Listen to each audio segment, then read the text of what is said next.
Students, अस्सलाम वालेकुम students, मैं हूं आपका टीचर मुज़म्मिल संगरेजा। आज हम स्टार्ट करेंगे FSC mathematics chapter number 3 integration का एक्सरसाइज 3.8 है।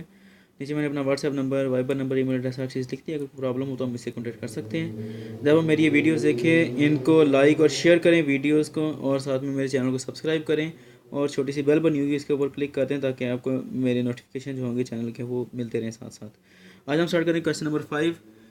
डिफरेंशियल इक्वेशन दी गई है D Y by D X is equal to Y over x square. इसको भी हमने इस तरीके से करना है कि जो वेरिएबल्स आ रहे हैं उनको सेपरेट कर लेना है, फिर इसको इंटीग्रेट, तो हमारा सोल्यूशन आ जाएगा इस डिफरेंशियल इक्वेशन का। वाई एक तरफ एक्स एक तरफ, d y over y is equal to, इसको उधर ले जाएंगे, क्या आएगा, d x over x square. Simple है। इसको अब इंटीग्रेट कर दें, क्या आएगा, integral d y over y is equal to integral d x over x square आ गया जी। उसके बाद क्या आएगा, नेचुरल लॉग ऑफ वाई इसका आ जाता है, और इसका क्या आएगा, इसको आप ऊपर ले जाएंगे इस तरह करके। मैं इसको यहाँ पर एक और चने कर देता हूँ, यहाँ पर ही x power -2 into d x. ठीक है, natural log of y is equal to, ये अब क्या आ जाएगा, पावर में एक ऐड कर दिया और उसी से हमने डिवाइड कर देना है, और plus C constant of integration है। क्योंकि यहाँ पर नेचुरल लॉग आ रहा है तो बेटर है कि इसको भी अगर हम नेचुरल लॉग में ही ले जाएँ। ठीक है, सॉल्व करना ईजी हो जाएगा। इक्वल टू ये क्या आएगा, एक्स की पावर -1 और ये -1। जब एक्स की पावर -1 आएगी तो ऑटोमेटिकली ये बटे में चला जाएगा, ये आ जाएगा x 1/x plus natural log of c. आप इसको ऐसे भी लिख सकते हैं, आप इसको ऐसे भी रह सकते हैं जैसे कि वो है। ये मैंने स्टेप एक्स्ट्रा किया है, अगर करना चाहते हैं तो आप इस तरह करें, ज़्यादा बेटर है। वो ये कि natural log Y is equal to, ये -1 आएगा और ये एक्स की पावर क्या देगी, -1।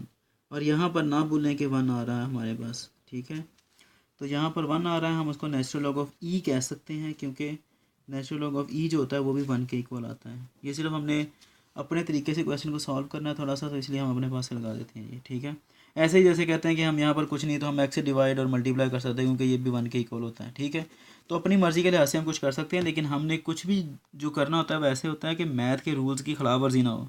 अब नेचुरल लॉग ऑफ ई जो है 1 के इक्वल है, हमें यहाँ पर नेचुरल लॉग की ज़रूरत है, क्योंकि हम बाकी दो टर्म्स नेचुरल लॉग में आ रही हैं, तो इसलिए फिर अपने पास हम नेचुरल लॉग ऑफ ई ले लेते हैं। ठीक है, तो जो पावर होती है, सॉरी, जो मल्टीप्लाई होता है वो उसकी पावर बन जाती है। ठीक है, तो अब हम यहाँ पर क्या करेंगे, नेचुरल लॉग ऑफ ई की पावर -x पावर -1 हम ये ले जाते हैं। ठीक है, या अगर आप इसको करना चाहते हैं माइनस ये वाला, इसको यहीं पे रहने दें।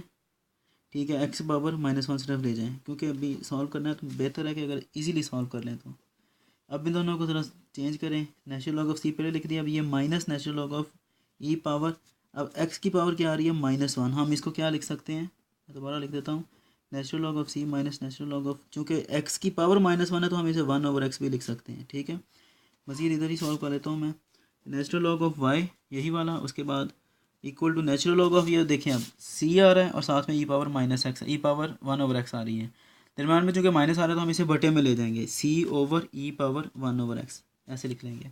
ये आपको पता है, हम ऐसे कर सकते हैं। Natural log of y is equal to, अब ये आ गया। अब एक काम करें वो ये कि दोनों साइडों पर एक्सपोनेंट ले लें, आप इसको एक्सपोनेंशियल ले लें।